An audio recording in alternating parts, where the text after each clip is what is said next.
Dan selanjutnya kita akan memberikan kesempatan kepada calon gubernur nomor urut 1 yang akan menjawab pertanyaan masih dengan subtema yang sama. Dan kami mengundang panelis Bapak Asmi Polem dapat mengambil pertanyaan untuk calon gubernur nomor urut 1. Kami persilakan untuk mengambil dan mohon disebutkan hurufnya dan diperlihatkan ke kamera, Pak. Huruf apa? Huruf A. Huruf A. Baik, dipersilakan masuk ke dalam kotak bola. Kami persilakan untuk kembali duduk. Baik, ini Bapak Ibu masih disegel ya. Ya.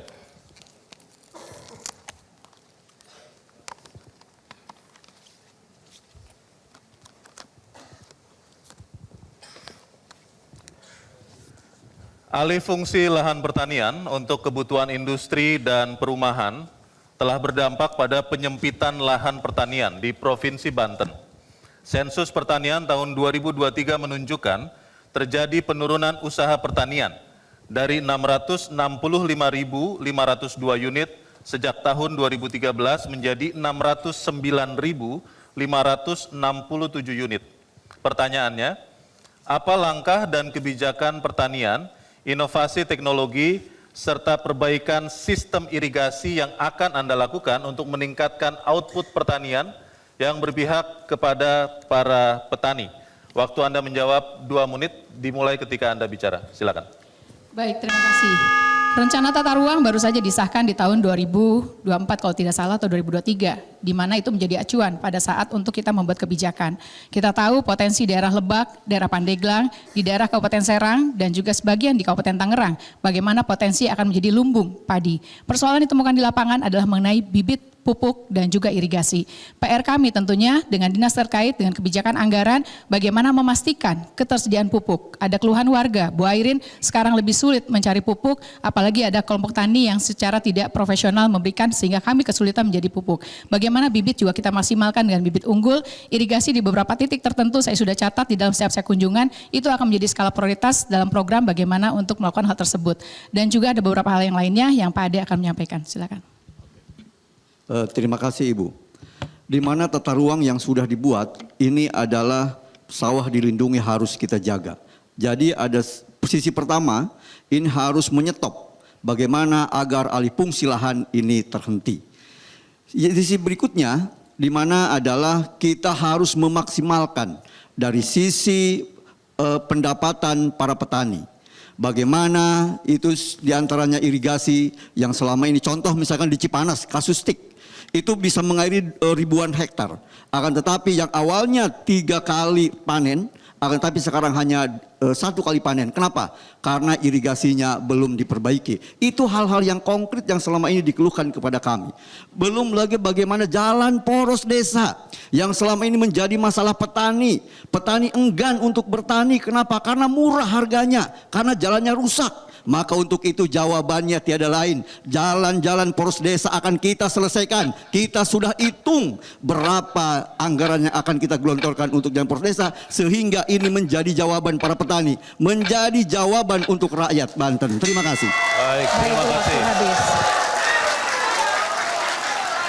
Baik, terima kasih. Semangatnya Bapak Ibu mohon tenang. Dan selanjutnya kami persilahkan untuk calon gubernur nomor urut 2 menanggapi jawaban dari paslon nomor urut 1. Waktu Anda 2 menit dimulai dari saat Anda bicara, dipersilakan.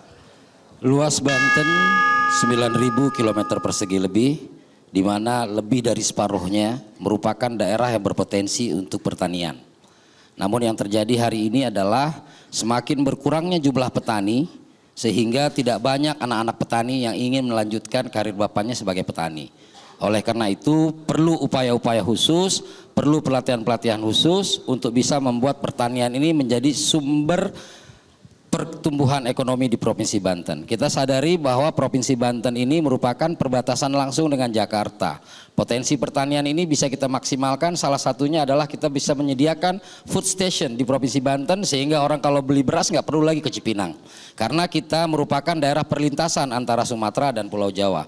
Oleh karena itu potensi ini harus kita maksimalkan. Namun permasalahannya adalah petani-petani kita hari ini kesulitan. Pertama, tidak tersedianya air sepanjang musim. Kedua, bagaimana pupuk sulit didapatkan.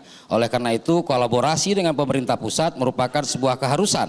Dan kami punya keyakinan potensi-potensi ini bisa kita optimalkan. Salah satu ide besar kami adalah bagaimana kita bisa mengoptimalkan dan berkoordinasi dengan pemerintah pusat terkait dengan potensi pegawai petani, di mana kita bisa menggunakan potensi ini untuk bisa meningkatkan pendapatan petani dan memberi ruang kepada petani-petani yang tidak lagi memiliki lahan tapi bisa bekerja di pertanian. Iya, peran BUMDes ini sangat penting. Maka nanti Al-Sintan itu dikelola oleh BUMDes. Terus juga Astacita itu harus hilirisasi. Nanti ke depan pertanian di kita, pertanian di Banten ini ada di 3 daerah yaitu Pandeglang, Lebak, dan Serang. Tidak menjual gabah primer. Kita menjualnya nanti adalah hilirisasi, bahwa kita produk sendiri, membuat sendiri, maka nanti kita akan membangun yang namanya rice center dan juga pasar induk di Provinsi Banten. Baik, Demikian, terima kasih. waktu sudah habis, terima kasih. Baik. Jelajahi cara baru mendapatkan informasi. Download Metro TV Extend sekarang.